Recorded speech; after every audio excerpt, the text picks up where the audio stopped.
Alright folks, it's Hammerman Duke. Got y'all another video here. A quick one on how to take the air filter housing out. And all you gotta do is take this piece off, a little breather piece off. I already took the little bitty rivet type plastic connectors in there out. Just slips right off. Gotta take this map sensor connection off.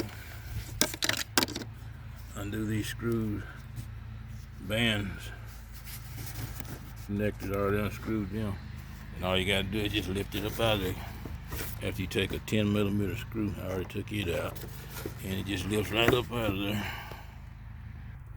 Oh, one thing I forgot, you gotta take this loose off so the little breather hose. If you don't break that, be careful because it's plastic.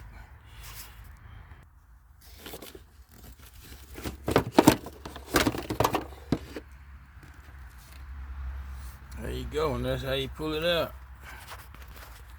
Alright, thanks for watching.